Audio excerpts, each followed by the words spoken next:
Welcome to the Creative REI podcast, your go-to hub for all things real estate, business, life, travel, etc. I'm your host, Dante, joined by my co-host, Ed, both real estate professionals on a mission to connect and educate. This podcast is sponsored by PropStream, the most trusted provider of comprehensive real estate data nationwide. What's happening, everybody? It's the Creative REI Experience. I'm your host, Dante Pena, a.k.a. Don Teasy. You can call me either one. We got our boy, Edward Nava, a.k.a. Nava11. Yes, sir. Guys, welcome to the Creative REI, where we talk about everything real estate, business, life, travel, etc. We keep it raw and no hold back. Today's guest we got is my guy, Jabbar Jabs Carter. Let's go. He is a real estate investor out of Dallas, Fort Worth. He's done everything from wholesale deals, fix and flips, and he's owned a couple of mobile home parks. My man specializes in creative finance. He's also a Sub-2 student. Shout out to Pace Morby in the Sub-2 community. Jabs, tell me a little bit about yourself, man. Where are you from? All right, Where in DFW are you from? So I'm from Fort Worth. Okay. In a little city called Stop 6. We call it Stop 6. It's the Stop hood. 6. I know about Stop 6. It's kind of the hood, but it's up and coming. Yeah, it is a hood, and it's definitely up and coming right now. We got a few people out there that's doing like some new developments and just bringing the hood up. Nice. Are you doing new development out there or not yet? I am dipping my feet into new development, Okay. and I kind of want to tap into that today. Okay. When we kind of Cool. get into the We're going to talk about new development. Awesome. So born and raised in Stop 6. You know, you got a background. You used to be a boxer, right? Yeah, man. I think you and Ed should get in the ring because Ed used to box too. Hell no. Jabs looks scary. Jabs got hands. Yeah. Funny thing about that, bro. I was actually going to go pro. I was going to turn professional. Okay. That's sick. And I had my daughter, Zion Elizabeth Carter. Mm-hmm. When she came, one of my old friends, he got me into this real estate stuff. He was an agent. Okay. And everything that I knew from boxing, like as far as the mindset, the entrepreneurship stuff, like everything that I knew from boxing, I just kind of correlated that into real estate. Like everything, I just took all of that energy, all of that like effort, time, everything. I just put it over here into real estate, and now Nice. it helped me out a lot because it keeps me on my toes. Like when you're boxing, the reason why my name is Jabs is because that's my favorite punch. Right. So Wow. when you Jabbar throws jabs. yeah, bro, Word. jabs. I like the that. first thing, and it's so it's a jab is it's like a simple punch, Right. right? You're just throwing just a punch, Right. but you have to perfect that jab in order to call it a jab. You know what I mean? So, and I feel like that in real estate, in order for me to become that closer I wanted to become, I had to perfect being a closer, being on the phones.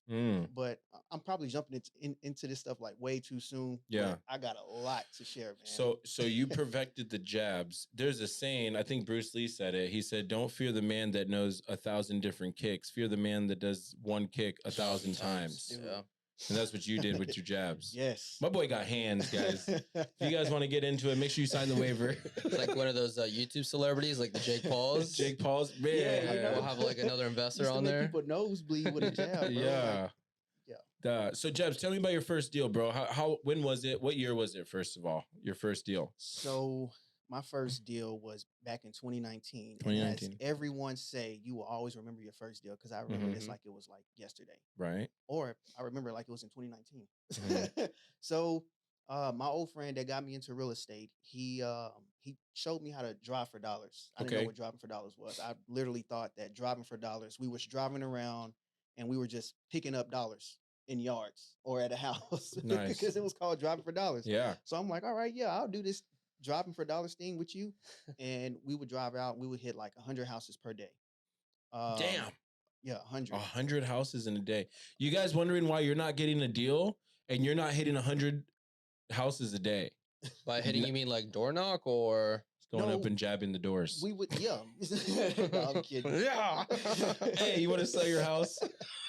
So we would go out and so back then we didn't know what Deal Machine was when they had Deal Machine out there, but we would literally just get a notepad and get a pen and write down each and every address, each house that we saw that was like in a distressed situation, if we Right. saw like overgrown trees, like 5 cars in a yard or Mhm. something like that, just an ugly house, we would write that address down from the street name, the street address, the zip code, everything. We would look it up on Google Map and say, okay, we're gonna um, locate this person. We didn't know what skip trace Mhm. was. We would always say we're about to locate these people, these owners. Mhm. And so he showed me how to drive for dollars. We would hit 100 a day, and that was like our thing. Yeah. And so when we were driving for dollars, we found this gym in Dallas, in South Dallas to be exact. That house was probably, if an investor were to pull this property on PropStream, they would Mhm. probably find this on like the high equity list. Mhm. We found it just driving for dollars. It looked vacant. It was worn down. Like it was ugly. So what we did, my partner, my old partner, he skip traced them. He went on, what was it back then? He went to Spokio.com, then he went to True Okay. People Search. And then we also looked on Yeah. yellowpages.com. Or was it White Pages? White White pages. Pages. I use Sorry. white pages. Yeah. Yeah, it's Yeah. really, really good. So he went on there, skip traced the person, and then he said, "Hey, let me show you how to cold call. Let me show you how to close a Mhm. lead." So he got on the phone with him, and I'm just listening. We're still driving for dollars, like while we were on the phone with this guy. At the time, we were using Mojo, Mhm. and you can use your The phone. dialer The for dialer. Mojo, right? Yes. So he cold called him and was like, "Hey, what's up, man? You want to sell this house or what?" And he was like, "Yeah, I want $90,000 for it." At the time, it was Yeah. worth 90,000. Now it's like probably 250. Yeah, I'm sure. So 2019, yeah, absolutely. yeah. So we got a question, Mr. Break Even. It says, "What's Deal Machine?" You know what? What I think Deal Machine was used. I think PropStream does kind of the same thing. Yep. Shout out PropStream, guys. I don't know if you know, but this podcast is sponsored by PropStream. So if you don't have Deal Machine, get PropStream. If you're interested, go to the Creative REI on IG and go ahead and DM us the word PropStream for a free 7-day trial. But yeah, what's Deal Machine? Deal Machine is basically an app that's used for driving for dollars. Okay. That's literally it. You can go on there. You can, as you're running across these distressed properties, Mhm. you can add these properties to your list Okay. on not PropStream, on On Deal Deal Machine. Machine. And you can also skip trace from there. You Mhm. can also send letters. Okay. You can send mail. Deal Machine is I probably a see. good tool for someone who's Nice. just starting out or somebody Okay. that's driving for dollars. Okay. So you just essentially, what do they take a picture, or they actually just put in the address, or? Yeah, so as you drive around, you're literally clicking on the address and it Mm. automatically adds to the list. You don't have to do Wow. anything else. If you want to take a picture, you can. But Okay. if you're really, really busy, I don't think it's necessary to take a picture. So then you started skip tracing the owners and started cold calling on Mojo. Yep.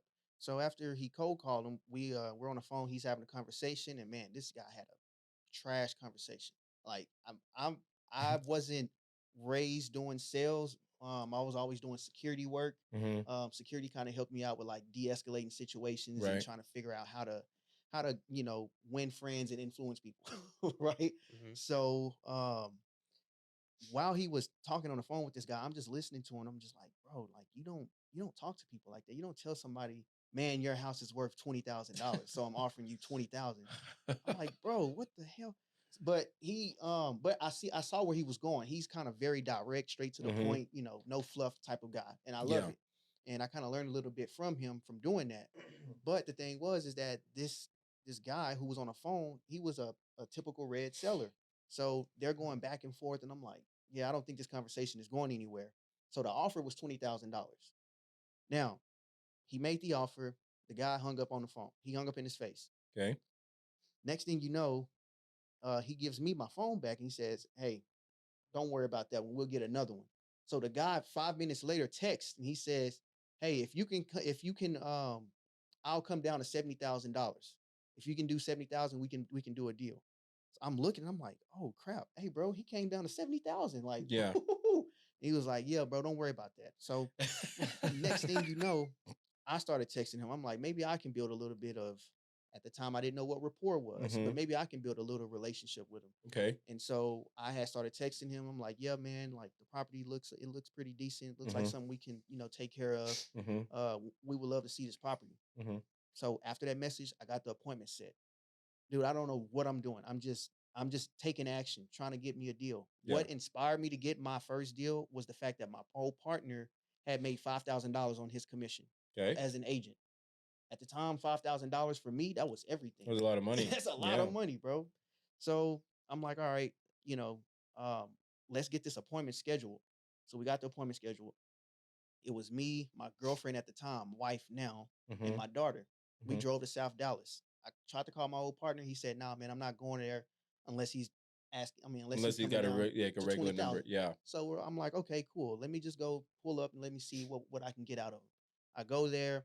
I know nothing about construction. I know nothing about negotiating. I don't know nothing. I'm just at this time I'm watching YouTube videos. The first one I watched was Mark Whitten, The Breakfast Club. That was Okay. the very first video I saw. Nice. So shout out to him for that. Yeah. And also Max Maxwell was like really, really big at the time, like back in Right. 2019. So as I was watching the video, I'm just listening to them, listening to their conversations. And when I met this guy, we talked about everything except for the house. We were talking about truck businesses, my mom's shop, like her doing hair. We were talking about everything except for the house. I built probably like 30 minutes of rapport with this guy. Like I knew everything about him. Yeah. So I finally go inside and actually walk the property. And I'm like, I don't know what I'm looking at. I don't know what to offer. I don't know what I'm doing. So I had reached out to a mentor of my old partners. And I said, hey, I'm at the property. I don't know what to offer this guy. He said, send me the address. Okay. Sent him the address. And when he looked at it, he said, okay, what are you thinking about offering? I said, I don't know. My old partner, he's offering 20,000. He said, yeah, that seems about right, but we can get him at 30,000. Dude, my heart dropped. I'm like, what? Like 30 grand? You want me to offer this guy that's asking 70 to come down to 30,000? So, and I heard that, you're making a good offer when you're nervous to make that offer. Yeah. Dude, I was super scared. So I go to this guy after building rapport with this man. I go to him and I say, hey man, like I just talked to my partner. We love the property. We like it. We want to move forward.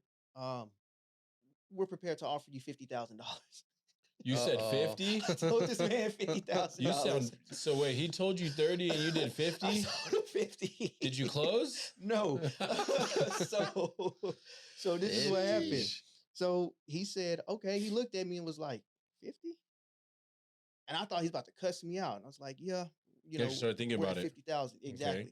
So then he looked and he said, okay, I can take $50,000. And I was like, you would? You got yeah, I got excited. I'm like, oh crap, I just made an offer. So after that offer, I went back to the guy. Let's just say his name is Niles. So I went to Niles. I said, hey Niles, he accepted $50,000. He said, okay. And Niles got a lot of patience. Yeah. I don't. So he said, okay, all right, cool. That's fine, but we got to get him down to 30. So I'm like, oh, damn, okay. So I had to kind of like just figure out how the hell am I going to offer this man 30,000. So I went back to him and I said, hey man, all right, let's walk through the house again real quick. So I'm trying to build a little bit more rapport with this guy.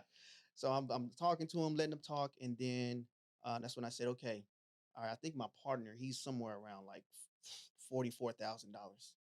I think that's like his final number. And he said, 44, but y'all just at 50. And I said, yeah, I think he probably see the pictures and the area and he's just a little nervous about it. And he's like, yeah, but all right, I'll take $44,000. That's cool with me. I got excited again. So I told Niles, hey, Niles, this man just accepted $44,000. He was like, all right, cool, man. Like, you doing good. You nervous? And I said, yes, bro. I'm about to boo-boo on myself. So he was like, he's like, yeah, dog. We don't want you pooping. So still need 30 though. Yeah, exactly. He said, but we still got to get him. We got to get him down to 30. And I'm like, dude, why are we telling this man $30,000? And he was like, you know what? Here's why we need to get him at 30. He said, you ever seen $10,000? And I was like, no, I have not. He said, okay, you get him for 30, we can sell it for 40,000. And I'm like, oh, okay, all right, okay, cool. Guess what I did? I went to the guy and I said, hey, we're gonna call you so that we can send out a contract. I was so scared to offer him $30,000, bro. I've never been afraid. I've never been afraid to check my credit score. I've never been afraid to get in a ring with someone, not even someone bigger than me, but offering this man 30 grand for his house. He was a black big man at that. So I'm like, I don't know, man. So I told him, all right, hey man, we'll give you a call. We'll send over a contract. And he's like, all right, cool. So I got in the car and I told Niles, hey man, I'm nervous as hell, bro. Like I don't know if I can, make this offer. So my girl at the time, wife now, she said, babe, how long do you think it would take y'all to close?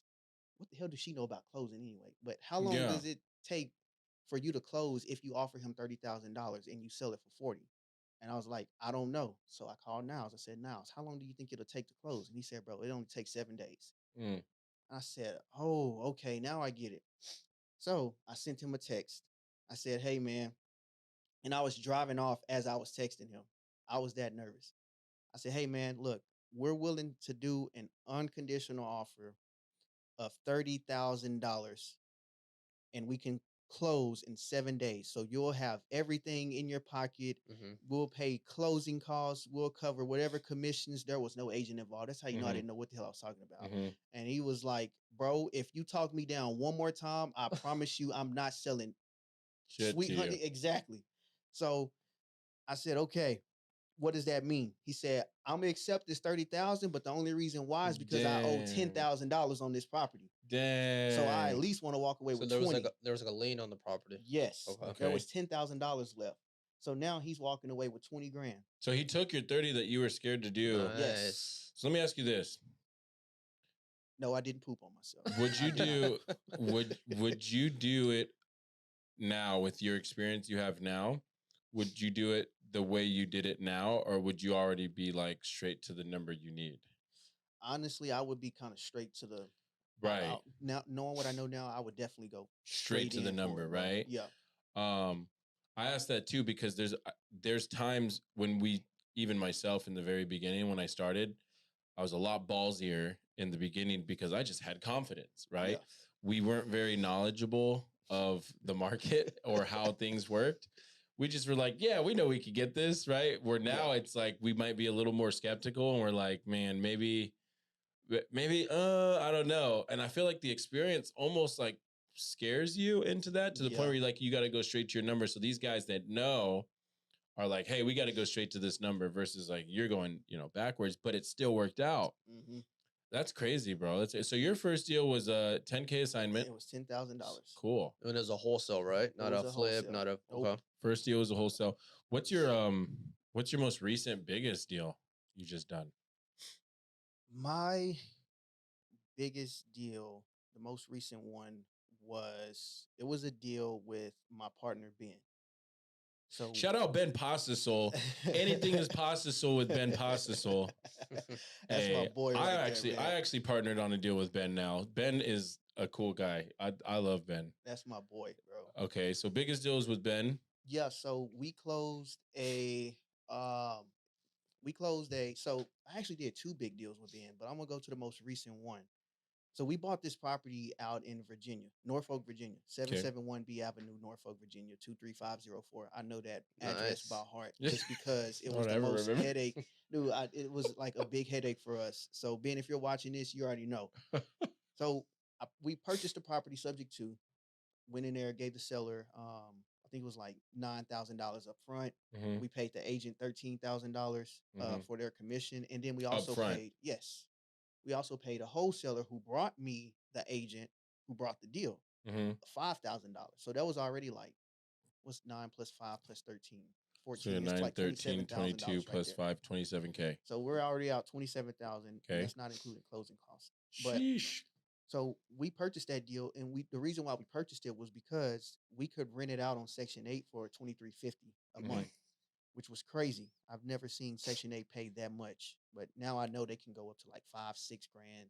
Damn, especially in California. Section 8 is encouraged in California to the point where they get over market. I think it's over market value for doing Section 8. Oh my goodness! And nobody wants to lose Section 8 out here because if they do, they can't afford to live anywhere. So you're gonna get those terrible Section 8, but you're gonna get the people that they just want to have their Section 8 so they can have somewhere to live. So they'll follow the rules. Right. In California. Can't speak about Texas. So. What's especially for the newer people watching the show, what's Section 8? That's a really good question. So Section 8 is basically for, people that's making low income. Maybe Mhm. they can't afford uh like uh like for us, we can afford something like 2 grand a month. Some of these people they can't afford that. Hmm. They're in areas where jobs are like paying maybe $7 an hour, $8 an hour. So the government comes in and they help them out with their rents. The Mhm. government may pay like 97%, 95% of the rents, and then they'll have to come out of pocket like 5%. Hmm. So if let's just use an example, if I was renting my property out for 1,000 a month, Hmm. the government will probably pay somewhere around like 980 or 960, and the tenant would have to come out of pocket like $40. So like government funding, pretty Hmm. much. Yeah, That's It's cool. guaranteed money. it's Right. guaranteed money. So if you have a property Section 8, you'll get most of your money up front. So for for example, people in COVID, COVID relief. Yeah. yeah. So COVID relief, a lot of people stopped paying their bills because they stopped working. So then a lot of landlords were getting hit, Right. but anybody that was a Section 8 landlord was still getting paid. Yeah. Nice. So okay, so So Section 8 deal. we rented out on Section 8. Okay. The PITI on this deal was 1177. What's PITI? Principal, interest, taxes, insurance. Cool. So that monthly payment was $1,177. Mm-hmm. We're able to rent it for $2,350. Mm-hmm. You do the math on that. That's Okay. like over $1,000 in Right. cash flow before expenses. You get the So war chest though. So after the war chest and everything, or so after war chest, after property management, Mhm. after paying the sellers as well, because Yep. we did a hybrid deal where Mm-hmm. we gave them 9,000 up front, we gave them 200 a month Mhm. for the next 5 years. So that's another expense that we had to pay. So war chest we put back like I think it was like 100 or 150, no 235, Mm-hmm. because we always put 10% back for war Okay. chest. Property management we put back another 235 for them.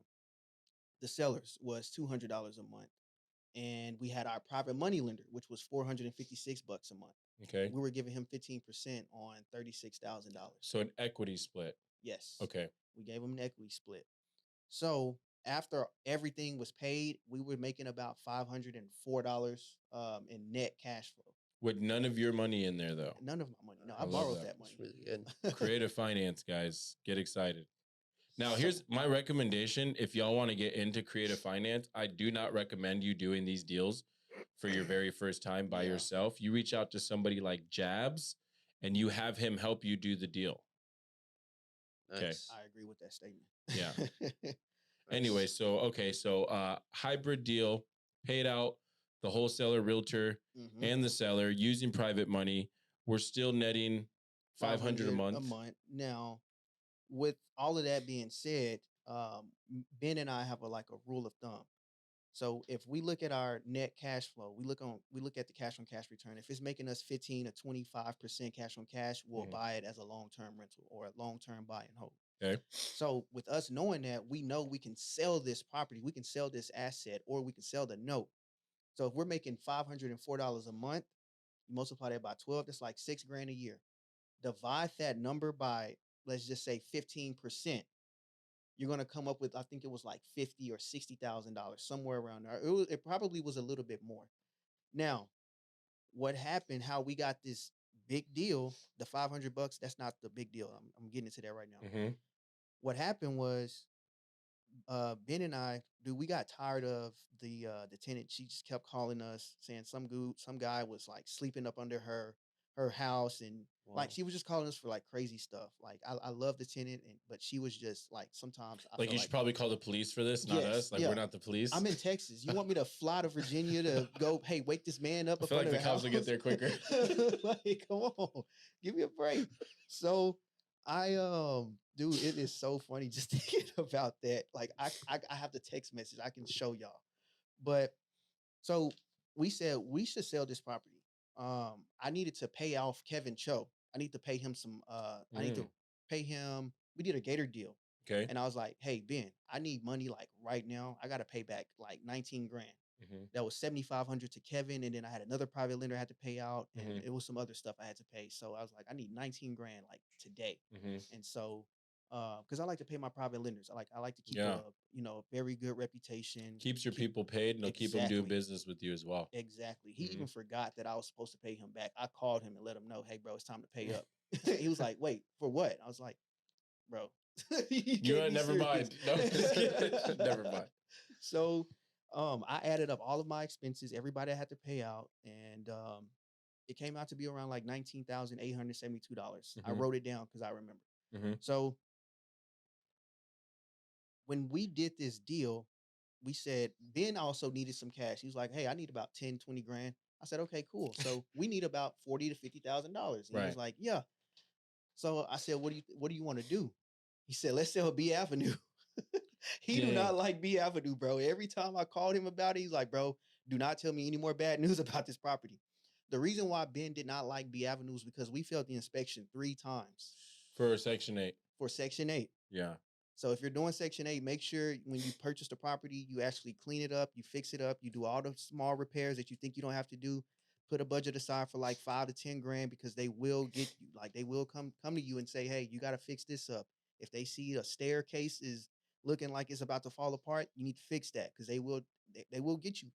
So B Avenue is a different property than the one in Virginia. no, this is Virginia. Oh, so this is B Avenue. Okay, just want to make 771 sure. B Yeah. Avenue. We're on the same deal. So this is with the tenant calling you about the guy into the Yes. house. This is the $500 a month cash flow. This is Same deal. It's the private- biggest deal. Yeah, the Yep. hybrid deal. Okay. Yep. So, I like to tell stories. I found that I'm really good at this. Yeah. So, all right, I'm gonna get to the point. So we figured out about roughly how much money we could make. We said I thought that we can make somewhere around like 45, maybe $50,000 Mhm. if we sell it to an investor. It was like maybe we can come in here and have someone take over this loan. Like Mm. they can do a subject to and just pay us out. Yeah. So Like a wrap. kind of sort of. So the way we structured it, and it was kind of like, damn, how did y'all come up with that? Mhm. But we both kind of brainstormed and we said, hey, how can you make 20,000 and I make my $20,000? We really need 50. So how can we Mhm. make this money? And he said, let's sell B Avenue. And I said, okay. Well, if we sell B Avenue, we got to make sure that whoever we sell it to, they're making a good cash on cash return. He said, well, we need to pay out. We had some trouble with the property management. We had to pay them like 9 grand. So that was 9 grand we had to pay them. We also had to pay our private money lender out, which was 36,000 that we borrowed. Mhm. And then we had it was a few more expenses that we had to pay out. But so we added all of that up and everything came out to be, it was like somewhere around like, it wasn't a lot of money, but it was a lot. Mhm. So here's how we did it. We said, if someone come in here and they can pay off the property management company, if they can pay off the sellers, Mhm. and if they can pay off the private money lender, they won't be out of pocket a lot of money and they'll still be getting a good cash on cash return. So we took out all of the expenses, like all of the expenses minus the rents, right? So if you take out property management, if an investor come in and they say, hey, I don't want to hire a property manager, I don't want to put money back for war chest, I don't want to pay the sellers, you are making like $1,100 a month in cash flow. Yeah. So now the cash flow just went up. But they got to do it all themselves now. Exactly. Okay. And So some they're are willing to do self-managing that though. Yes. Okay. So it's just a matter of qualifying them and seeing, would you rather do this yourself or just keep the management company? Exactly. So, and the buyer that Ben found, which was freaking crazy, because I said, Ben, we can make no more than $50,000, dude.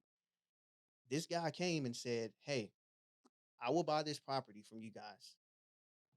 And people were talking trash to Ben, and some people, they take it personal, some people don't. I never do. I just laugh at it. But a lot of people were talking trash on the post when Ben made the post. I think it's funny that you brought up how people made fun of Ben. Yeah. Because the deal that I have with Ben, nobody wanted to touch.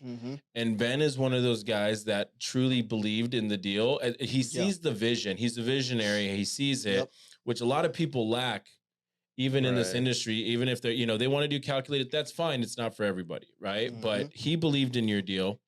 And then you guys sold it Yes. to a cash investor for how much? We sold it for $65,000. Okay. That 65 paid off our investor, and what the end buyer did was he said, "Okay, look, all I want to do is just pay your investors off. Mm-hmm. I'll keep the sellers in place. We'll figure out what we'll do with the property management, Mm-hmm. but the rest of that you guys can keep." Mm-hmm. So I was able to pay out my guys. Ben was able to make what he wanted to make, and we got rid of a freaking headache, bro. Yeah. And still put money in your And pocket. still put money in our pocket. We Nice. sold that for $65,000. So 65K being your biggest deal so far. Yes. Okay. And that was a subject to deal. The So it's a loan is hybrid still in deal. place. So just to make sure, let's rewind for a second. My boy Jabs bought a house with none of his money and walked away with 65K after somebody paying off all the expenses. Mhm. Nice Let me deal. repeat that, okay? Let me repeat that. He bought a house with none of his money and made $65,000. Now, are you going to do it on your first deal? It's a possibility. Should you do it your first time by yourself? No, don't Yeah. do that. Reach out to somebody like Jabs. But another thing I want to go over too is your network is your net worth. Okay. Oh, My man. first deal, I have to give credit to the people I surrounded myself with and networked with at whether it's free meetups, events, whatever. Because if it wasn't for those people, I wouldn't have been able to do my first deal.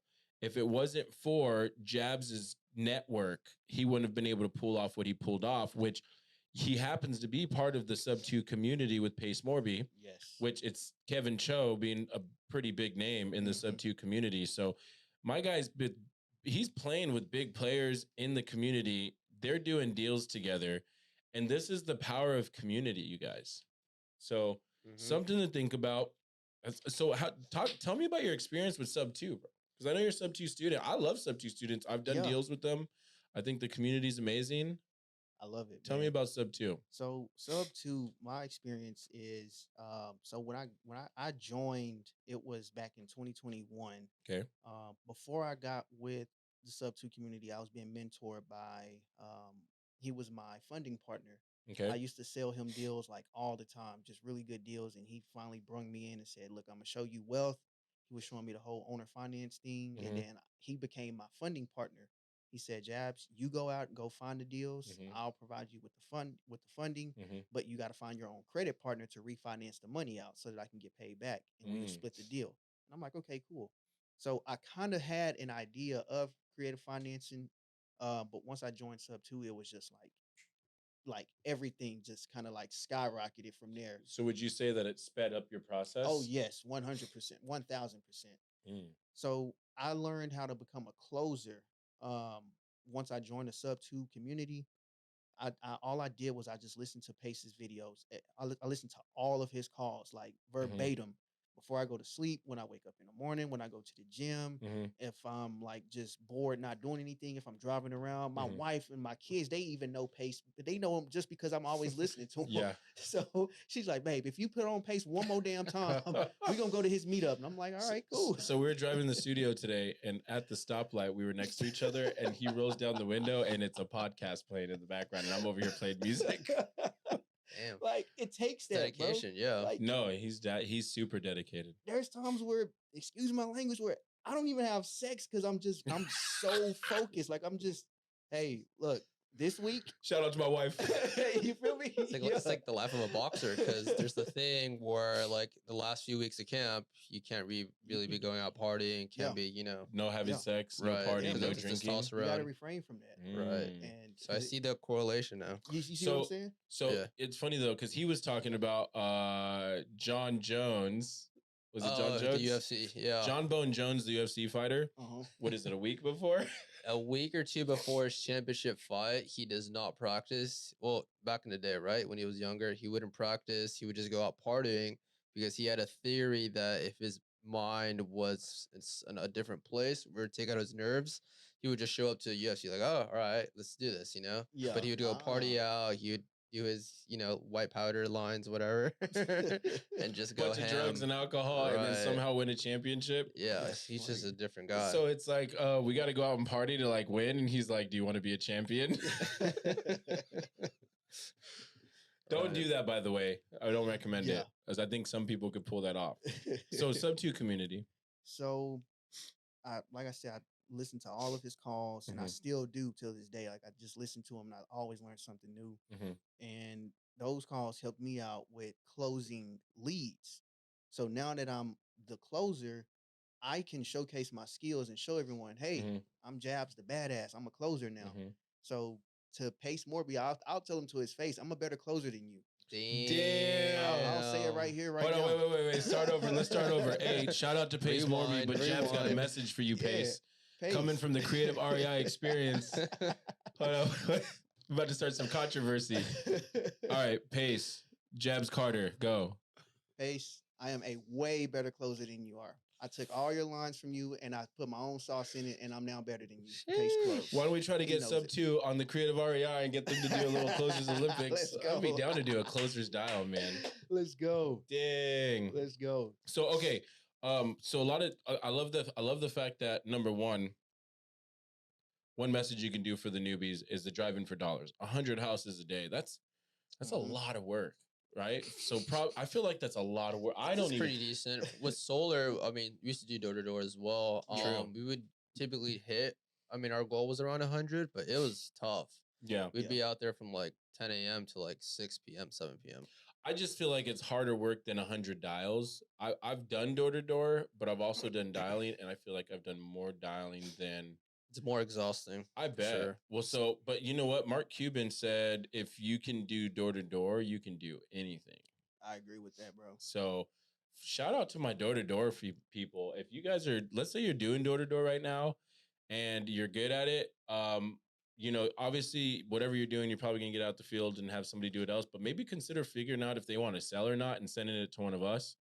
Preferably to me. But I mean, if you like Jabs better. But yeah, guys. So door to door, I love that.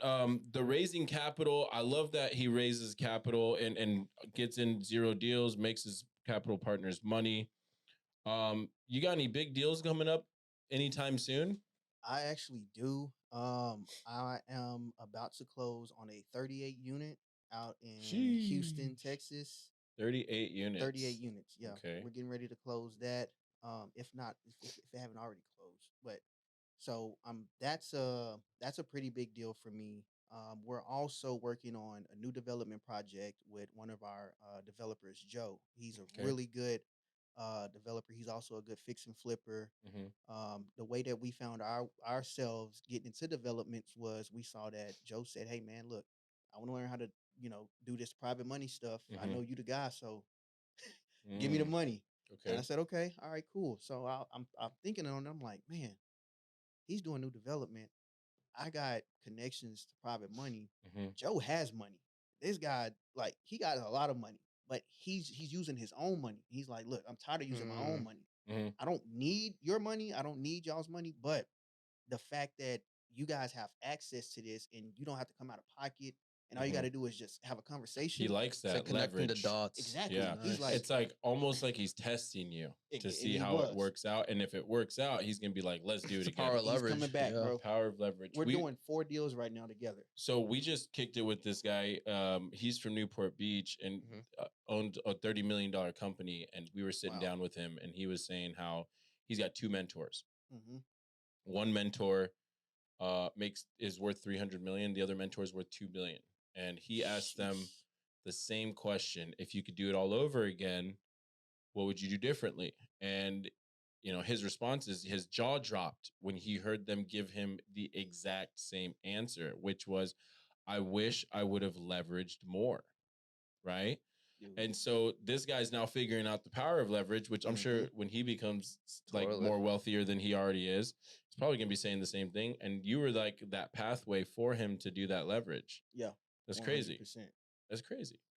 So 38 units in Houston, 4 development deals, brand new builds. Are you talking about from the ground up? Was there utilities already there, or? So Joe actually, he tore this property down in South Dallas. Okay. Everybody loves South Where Dallas. in South Dallas? 75216. Okay. Hooper Street. Is that like near like Oak Cliff, or is that Bishop Arts? It's kind of close to the I would say closer to Oak Cliff than Bishop Arts. Okay.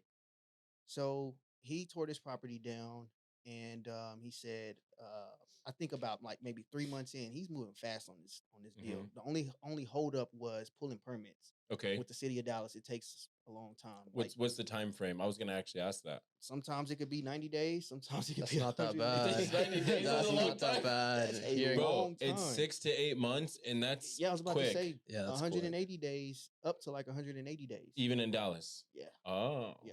And so that's based off what they come back and say you need to fix the plans, or what's been delays for you guys? So his biggest delay was just the city, bro. Like they didn't get to his file. stacking time? Yeah. They didn't You get to guys his like file. slip in an envelope for them to speed up? Would that work? He had to go up there, like physically go up there Yeah. almost every week. And they finally had said, okay, we looked at it, and I think he got a connection in there now because they seen his face so many times. Mhm. And they're like, all right, we're gonna make sure that we look at yours first. Every time you come in for a permit, you pull a permit, we got you. Stay relevant. Yes, exactly. So that's what I tell my guys to do with their sellers. If you get 1 million people calling you a day, I mean, this industry is so saturated with so many people calling people to see if they're interested in selling. Like, what are you doing to stick out from everybody else? And he's staying relevant with the city. So it's the same thing. Yeah, the exact same thing. Okay.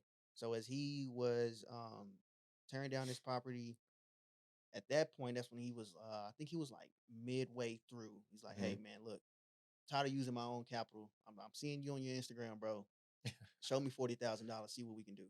I was like, okay, how long do you need the 40,000? He was like, bro, I only need it for 4 months. Okay. So the project was like almost done. He just needed to finish the flooring and like the interior, like all of that. And so I said, okay, cool. I want to show you that I can make this happen for you, but I also want some equity inside of this deal. Leverage. I want equity in this deal. This is how I'm going to learn new developments. This is how I'm going to build my relationship with Joe. So I'm like, Joe, I can make this happen for you, bro. Like, I actually want you to bring like 5 more of these deals because I got people that's like eager to just send me money. Go check out my last post by Kevin Cho. He's eager to send money. I don't know if you just recently saw a thing. My boy had a check for 80 grand. I thought that was his biggest deal. What happened? What's with the 80 grand deal? So the $80,000 deal, that one, that was a big deal. I wanted to shout out my partner, Ben. Ben, I love you, bro. Yeah. So the $80,000 deal, that one came from us helping another investor sell their wrap deal. That's kind of our thing right now. Selling wraps. Yeah, selling wraps. A lot of investors, not gonna lie, they get greedy. They get very, very greedy. They see that, some people can't qualify for a traditional mortgage. So they'll, all right, I'm going to sell this house for like $200,000 more than what the typical ARV is. Right. And I'm like, no, like, stop. Like, stop, bro. You want to give somebody kind of the option to have the American dream and own property for almost less than what rent is in some of the neighborhoods from what I've seen. Right. Yeah. So you want to be fair with these people. You want to make sure that they know that they, their hard earned money is going towards something that they actually own, and they actually like they enjoy their home, like they're not stressing out over making a monthly payment. Right. So the higher you sell your purchase, the higher you sell your home, the higher the monthly payment is, depending on interest rates. Right. But what we've noticed is that people are selling these homes at like high prices and high interest rates, which I understand. You're taking a big risk and you want to charge all this money, but at the same time, guys, that property is going to sit on the market, or it's going to sit for 180 days or longer. So what me and Ben did, or Ben and I, what we've done was we figured it out. We said, okay, how long does it typically take for us to find a buyer on our own deals? Dude, it only takes us like 2 days, 1 week. I think the fastest we helped someone sell a home was literally in 2 days. 2 days. We put it on Instagram and it was gone. Just like that. It was on Instagram. And so the marketing that we did for this guy, for this investor, he said, hey guys, I saw you sell a home, or you sold a home recently. Okay. I would like for you guys to help me out. Yeah. So we said, okay, what's your purchase price? What's your down payment? And what's the monthly payment that you're wanting to get? And so his numbers weren't too far off from where we were. In a way, we're kind of like a consultant in a way, like, hey, we think you should put the numbers here. That way it can go ahead and move fast. Yeah. I'd rather move fast than to wait on the money, because now I just gained this guy's trust. Right. I just gained more credibility. Right. I know what I'm doing. At the end of the day, don't be greedy. Exactly. Right. The bears eat, the bulls eat, but the pigs, they get to slaughter, or they go to slaughter.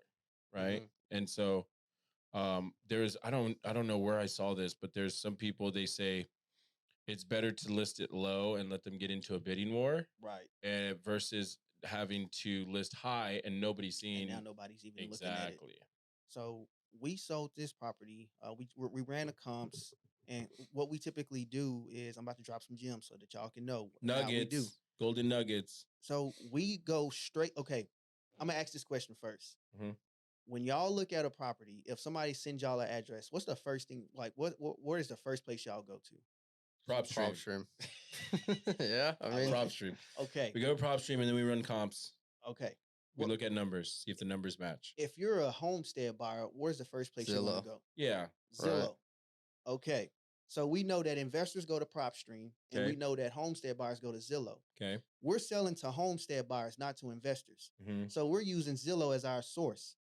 If the Zestimate on this house says $450,000, God damn it, it's worth $450,000. So you just do whatever his estimate is? I'm going whatever the Zestimate say, even if that number Wow. is higher than what the ARV is. Why? Because homestead buyers, that is their source. Yeah. They use Zillow. Why are you offering me $300,000 and Zillow say my house is worth $400,000? Okay, I've heard that like a gazillion times. Mhm. So we know that's everybody's source. Whenever we were renting our properties out, we were trying to get like $1,000 more than the rent. Hey man, Jabs or whatever your name is, Zillow is saying that the rent estimate or the rent estimate is $1,500 and you're Mhm. charging $2,200. Yeah. Okay, gotcha. So that's really good feedback for us. Right. So now that we know that everybody goes to Zillow, okay, we're going to use a Zestimate. We're going to use Zillow for everything.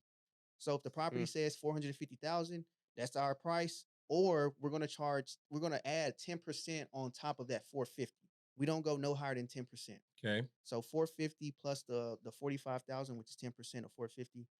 We threw it out there for that price, and it just and typically what we do is when we set the sales price, keep this in mind. We go to Zillow, we get the price or the Zestimate. We add 10% on top of that. That's our sales price. Okay.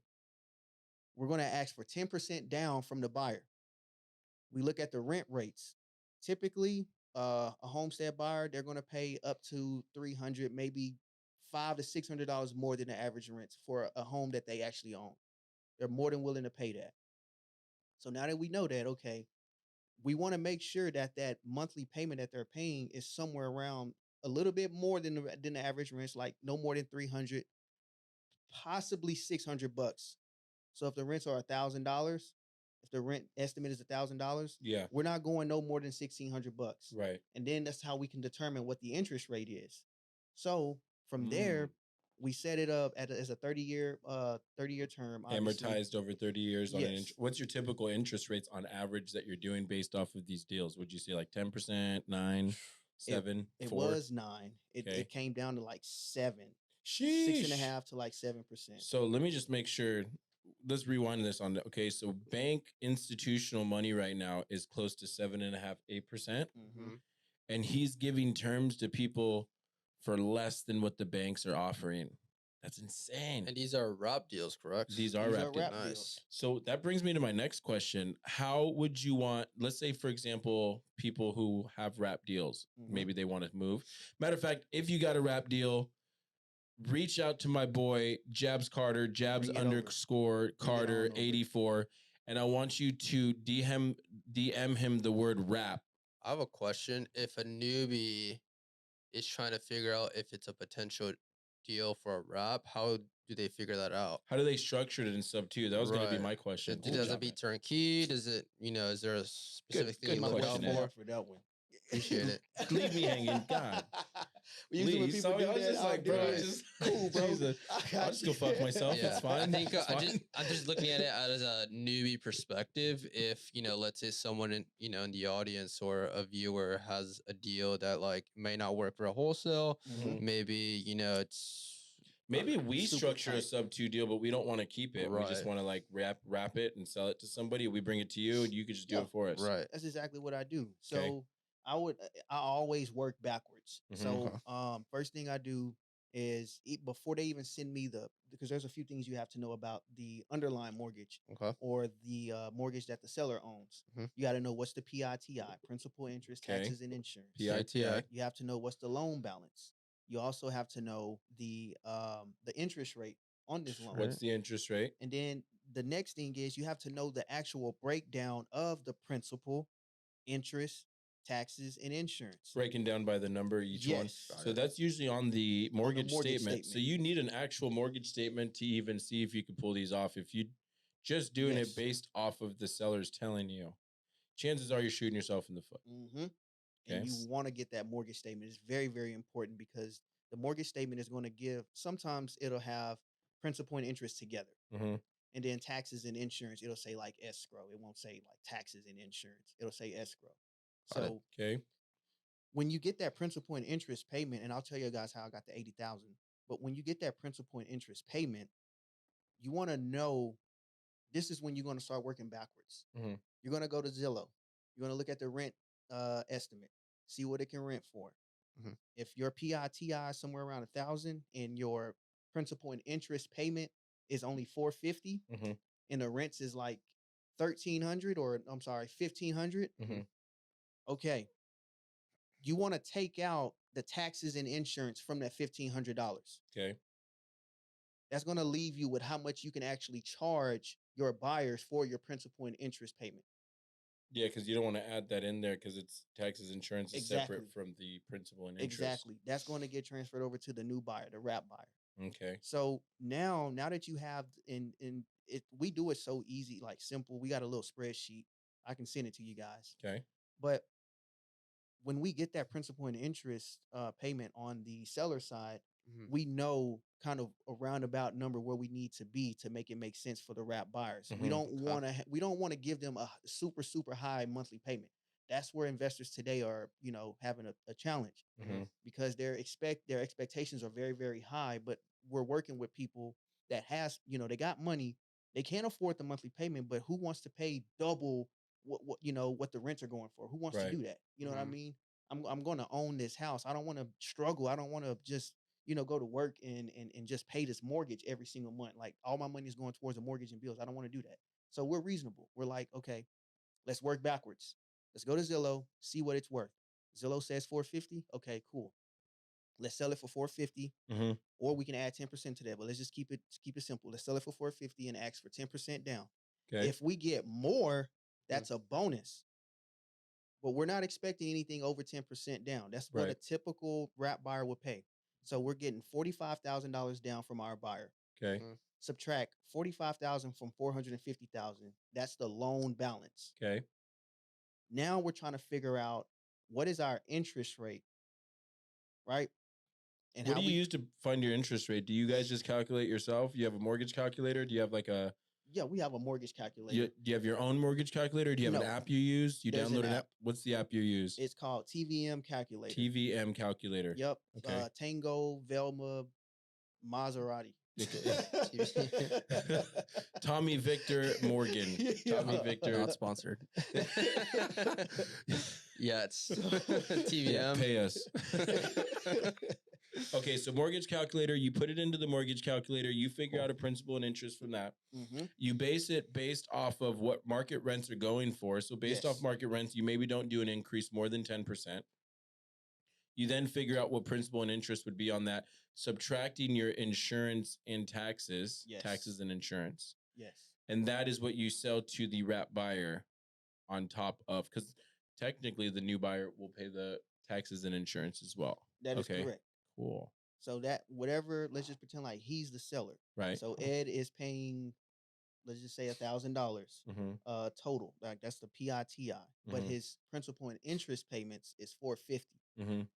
Well, if I can rent it for $1,500, then I probably stay somewhere around $1,500 for the total monthly payment. That's Mhm. PITI for you as the wrap buyer. Right. So I can charge you somewhere around like $600 Mm-hmm. for principal and interest.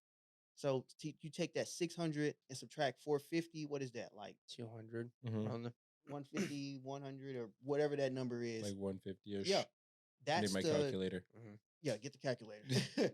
So I'm making that difference in that principal and interest payment because you're taking over you're paying a new taxes and insurance payment. You're not paying double taxes and insurance. So you're making money on the down payment and cash flow without properly owning the property. So this is what I like to tell a lot of sellers too. You're almost getting the cash flow of a landlord minus the responsibilities and liabilities of a landlord. Correct. No taxes. What do you say? Taxes, toilets, termites. No tenants and toilets. Yeah, no tenants, toilets, termites, taxes. It's like 4 or 5 T's. One thing I want to touch on is when you're setting your price, make sure you set it at a decent price. When you're setting your down payment, make sure you're setting the down payment at a decent down payment. When we got that $80,000, bro, we were blessed. I'm not gonna lie. Yeah. So this is what happened. They saw that we weren't being greedy. Right. They said, "Hey guys, I think we sold this for $450. We were asking $45,000 down." Okay. These people came in. They're contractors. They were making like 7 figures last year just doing contract work. I think they own like 10 businesses. So they said, "Hey, instead of us giving you $45,000 and us paying $3,300 a month, can we give you guys $80,000 and we pay $3,100 a month?" And me and Ben looked like, seriously? Are you serious? Like, is this a joke? So they wanted to give you more? They wanted to pay us $80,000 down. Well, but the payment's lower. So amortized over 30 years, they end up paying lesser in interest. That is correct. So maybe that's how they were looking at it, less interest payments. Yes. That makes sense. So they gave us $80,000. That was a huge deal. Now, the reason, like, so a lot of people they look at it, they're like, "Hey, how did you make 80 grand?" I wasn't expecting $80,000. Yeah. They gave us that because we set our numbers right. Right. If we would have put that deal out there at like 600 grand, knowing that it's worth 450, we wouldn't have saw that $80,000. We probably would have saw like 45,000. So your biggest deal is 80,000, not 65. 80 grand. So he's been corrected already. The reason that I say that is because that was split with the investors who we found the wrap buyers for. Okay. They came to us and they said, we need you guys' help. Yeah. So we were like, all right, cool. Look, we got 80 grand. So we don't have any questions in these comments. Perfect. But I got a lot of supporters though. Yeah, a lot of supports. My boy Junior Rex said, "Jabs, love you, bro. Glad you're doing great." I appreciate it, man. We got Dunlap Media saying, "What up, big dog?" And then Dunlap Media also said, "Such a good idea about removing the taxes and insurance." I believe I haven't thought of that. I can't believe I haven't thought about doing that. Guys, if you're in the live right now and you're enjoying watching this and you guys got some massive value, let me get some fire emojis. Please. We are almost out of time. Actually, we are out of time. My man Jabs Carter, thank you for coming out to San Diego all the way from DFW. Guys, this episode was sponsored to you by PropStream, the #1 data source for real estate data in the United States. Also, this podcast is brought to you by Gold Level Media. If you're wanting to do PPC, for us, it's how we're closing a lot of our deals, but I'm going to tell you guys up front, it's $3,500 a month for 6 months straight. If you don't have that, don't do that. If you are interested, follow us at the Creative REI, DM us the word PPC to get you guys set up on a really good deal with Gold Level. Any last questions before I let you go, man? You want to tell people something? Yeah, if y'all can, man, just follow me on Instagram, Jabs_Carter84. There you go. Subscribe to my YouTube channel. I drop a lot of gems. Dante, I really appreciate you guys allowing me to come out, my man. I can't wait until tomorrow for this meetup. We're about to have so much fun. We are. Sir. We got some. If you guys don't show up, if you're in San Diego, show up. We will see y'all there. Out. Cool.